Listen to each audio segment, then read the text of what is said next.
This video is part 2 of the series about non-transportation EMS fees. This second video emphasizes strategy, methods, and techniques to help you save time, money, and unneeded additional stress by giving you ways to determine EMS need, possibly eliminating these charges altogether.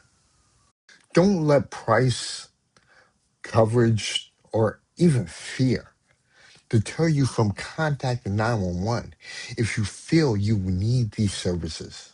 Part 1 in my series, it talked about those additional fees, the EMS charges, and how they can mount up to costly out-of-pocket expenses. We gave you a code to inform your healthcare insurance of your awareness to the possibility of these charges and how they may be able to address these particular charges by using this code. The code, it doesn't guarantee that they won't charge you, but not discussing it is a guarantee that they will.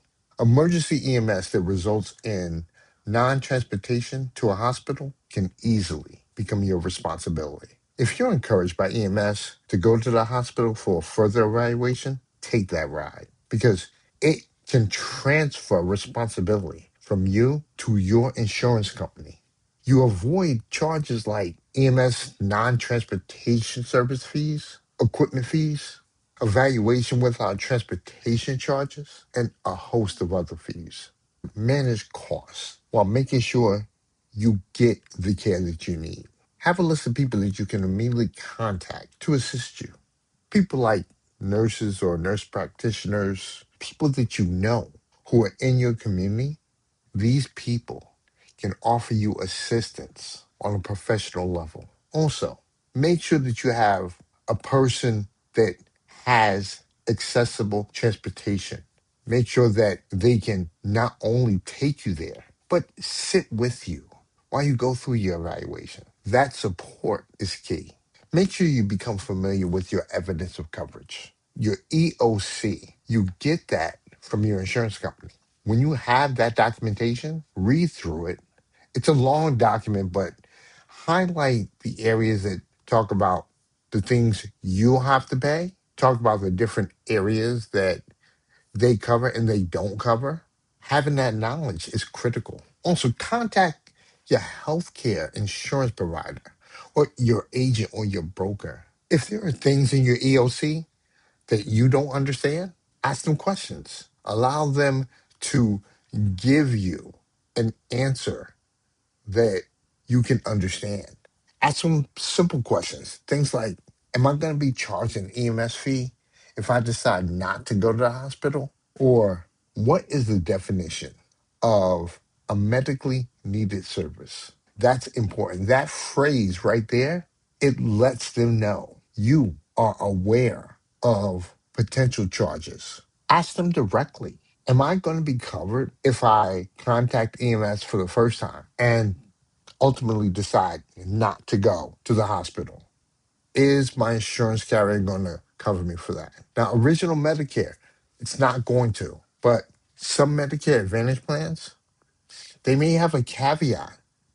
They'll will say, well, the first time or the second time that you contact EMS and have an evaluation, but don't go to the hospital, we'll cover it. But after that, you'll be responsible.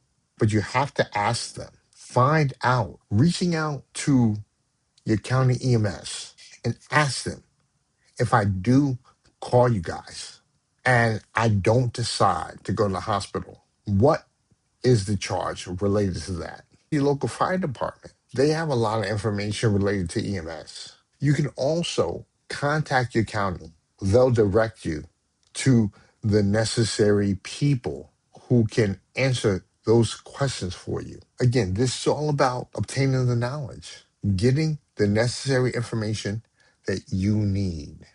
If you don't know, they're going to charge you.